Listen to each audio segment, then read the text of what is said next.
ஒரு அழகான கிராமத்துல ஒரு குட்டி குருவி குடும்பம் இருந்துச்சு. அந்த குருவியோட பேரு என்னன்னா கீத்து. அதோட கணவர் பேரு ராமு. அவங்க ரெண்டு பேருக்கும் ஒரு அழகான ஒரு குழந்தை இருந்துச்சு. அது பேரு சிண்டு. அது ரொம்ப சோம்பேறியான குருவி. எப்ப பார்த்தாலும் தூங்கிக்கிட்டு, படிக்காம, சேட்டை பண்ணிக்கிட்டே தான் இருக்கும். அவங்க அம்மா அப்பா பாக்குறாங்க. என்ன, இந்த பையன் எப்ப பார்த்தாலும் சேட்டை பண்ணிக்கிட்டே இருக்கான், தூங்கிக்கிட்டேவும் இருக்கான், ஒரு கடின வேலையும் பார்க்க மாட்றானே அப்படின்னு அந்த கீத்து குருவி யோசித்துக்கிட்டு இருந்துச்சு. அப்போ ஒரு நாள் அந்த ராமுக்குருவி வீட்டுக்கு வருது.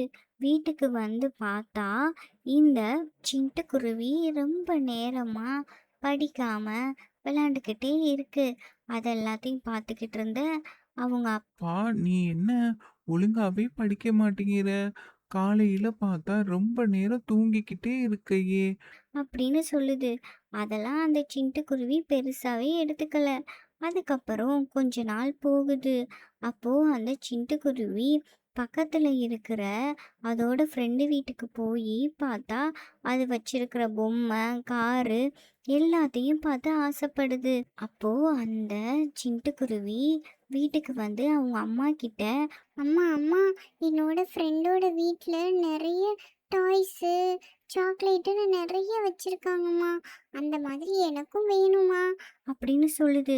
அதுக்கு அந்த கீத்துக்குருவி, நீனு ஒழுங்கா காலையில வெள்ளன எந்திரி, நல்லா படி. நம்ம எவ்வளோ கஷ்டப்படுறோம்னு உனக்கு தெரியுமா? நாங்க கஷ்டப்படுறதெல்லாம் உனக்கு தெரியாம வளர்க்குறது தான் ரொம்ப தப்பா போச்சு.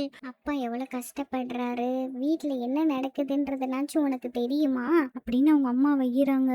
உடனே அவங்க அப்பா அங்க வராரு. என்னாச்சு? ஏன் கத்திக்கிட்டு இருக்க? அப்படின்னு கேக்குறாரு. அதுக்கு அந்த கீத்துக்குருவி நடந்த எல்லாத்தையும் சொல்லுது. அதுக்கு அந்த சிட்டுக்குருவி அப்பயும் அடம் பிடிக்குது. அப்பா, எனக்கு வேணும். என்னோட ஃப்ரெண்ட்ஸ் எல்லாருமே வச்சிருக்காங்க டாய்ஸு, அழகான பேகு, ட்ரெஸ்ஸுன்னு. ஆனா எனக்கு மட்டும் எதுவுமே நீங்க வாங்கி தர மாட்டீங்க அப்படின்னு சொல்லி அழுகுது. அப்போ அவங்க அப்பா வந்து சரி, நீ போ, நான் வாங்கி தரேன். அப்படின்னு சொல்றாரு. அடுத்த நாள் காலையில அவங்க அப்பா அந்த சிட்டுக்குருவிய உசுப்புறாரு. வா, நீ ரொம்ப நேரம் தூங்குற. நம்ம இன்னைக்கு வெளிய போகலாம். அப்படின்னு சொல்லிட்டு கூட்டிட்டு போறாரு. அவர் எங்க கூட்டிட்டு போறாருன்னா, அவரு வேலை பார்க்குற இடத்துக்கு தான். அங்க வேலை பார்க்குறத எல்லாத்தையும் பார்த்துட்டு நீயும் பாரு. அப்படின்னு சொல்றாரு. அப்போ பார்க்கும்பொழுது அது ரொம்ப கஷ்டமா இருக்கு. என்னால முடியல, என்னால பார்க்க முடியல அப்படின்னு அந்த சிட்டுக்குருவி சொல்லுது. உடனே அவங்க அப்பா சரி, வா, நம்ம வீட்டுக்கு போகலாம். அப்படின்னு சொல்லிட்டு 2 பேரும் வீட்டுக்கு போறாங்க. அங்க போயி அந்த சிட்டுக்குருவி கிட்ட அவங்க அப்பா கேக்குறாங்க. என்ன முடியலன்ட்டு வந்துட்ட? நீ வேலை பார்த்தா தானே காசு கிடைக்கும். அந்த காசுல தானே நீ கேட்கறது எல்லாத்தையும் வாங்க முடியும். அப்படின்னு சொல்றாரு. உடனே அந்த சிட்டுக்குருவி பாக்குது.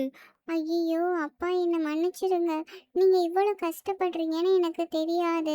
நான் பாட்டுக்கு பக்கத்து வீட்ல வசதியானவங்கள பார்த்துட்டு, நமக்கும் அந்த மாதிரி வேணுன்ட்டு நெனச்சுட்டேன். என்னைய மன்னிச்சிடுங்கப்பா.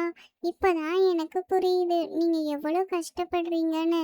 நம்ம வீட்டோட சூழ்நிலை தெரியாம நான் தான் ரொம்ப ஆசைப்பட்டுட்டேன். அம்மா அப்பா என்ன பண்றாங்க, எவ்வளவு கஷ்டப்படுறாங்கன்றது எனக்கு தெரியல.